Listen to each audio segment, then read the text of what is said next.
bien réagir pendant un séisme? À l'école.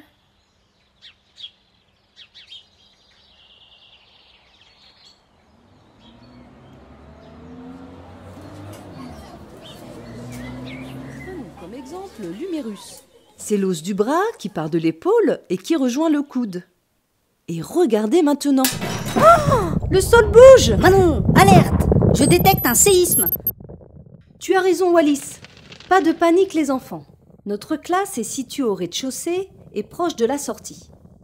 Évacuons le bâtiment immédiatement. Suivez Wallis. Suivez-moi. Regardez, voici le panneau de rassemblement. Ne vous inquiétez pas. Nous sommes suffisamment éloignés des bâtiments. Ici, il n'y a pas de risque de recevoir des débris sur la tête. La secousse est passée. Tout le monde m'écoute, je vais faire l'appel. Alors, Thomas? Présent. Oui. Quentin? Oui. D'accord. Roman? Parfait, tout le monde est présent. Bravo, vous avez très bien réagi. Encore mieux que lors de vos entraînements.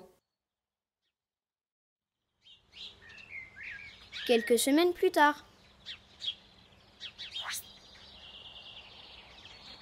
Équilatéral a les trois côtés de même longueur et les trois angles Alerte, de même... Manon! Un séisme! Le sol bouge! J'enregistre des vibrations! Attention, nous sommes à l'étage. Nous n'avons pas le temps d'évacuer. Il faut s'abriter immédiatement. Accroupissez-vous sous le bureau le plus proche. Mais attention, le sol bouge. Alors agrippez-vous fermement au pied des bureaux pour qu'ils restent bien au-dessus de vos têtes. Manon, je me protège sous l'encadrement de la porte. C'est très bien, Wallis. Moi, je suis en sécurité dans l'angle de la pièce. D'ici, je peux tous vous voir. Surtout, restez bien sous vos tables. Vous êtes protégés des morceaux de plafond qui tombent. Restez éloignés des fenêtres qui peuvent se briser, des objets et des livres qui peuvent tomber. Ne bougez pas, restez bien sous les tables. Ouf! Les secousses se sont arrêtées. Je n'ai plus de signal, le séisme est passé. Les enfants, reprenez vos places. Est-ce que tout le monde va bien? Y a-t-il des blessés? Par ici, Manon. Je crois que je suis blessée à la jambe. Ce n'est pas une blessure grave. Évacuons et je te soignerai au point de rassemblement. Wallis, va récupérer le kit de survie à l'infirmerie et rejoins-nous au point de rassemblement. Nous devons évacuer avant qu'il y ait une nouvelle secousse.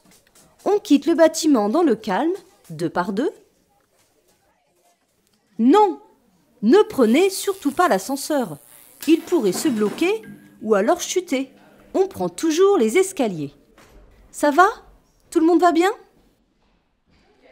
Les enfants, nous devons rejoindre le point de rassemblement. Voilà, nous y sommes. Maintenant, vérifiez que tous vos copains sont bien présents. Je fais l'appel. Parfait, tout le monde est présent. Maintenant, on s'occupe des blessures. Wallis? Me voilà, Manon! J'arrive! Je t'apporte le kit de survie. On va nettoyer cette petite blessure et tout ira mieux. Et voilà. Merci, Manon. J'ai eu très peur, mais je me sens beaucoup mieux. Alors, résumons ce que nous avons appris ensemble. Pendant un séisme, quand vous êtes dans une classe au rez-de-chaussée et proche de la sortie, vous devez évacuer le bâtiment immédiatement et vous diriger vers le point de rassemblement. Mais attention les enfants, si votre classe se trouve dans un étage ou loin de la sortie, vous devez d'abord vous abriter sous une table, dans un coin de la pièce ou sous l'encadrement de la porte. Quand les secousses s'arrêtent, descendez calmement par les escaliers et sortez du bâtiment. Une fois que vous avez évacué, attendez les consignes au point de rassemblement. Après le séisme, il y a encore quelques recommandations à suivre. Laissez les lignes téléphoniques libres pour les services d'urgence. Servez-vous des bouteilles d'eau ou bien purifiez l'eau du robinet avant de la boire. Si besoin, réchauffez-vous avec les couvertures qui se trouvent dans le kit de survie et reprenez des forces avec une barre chocolatée par exemple. Et voilà! Maintenant que vous avez vu comment bien réagir pendant un séisme à l'école, Wallis et moi, on vous dit à bientôt. À bientôt les enfants!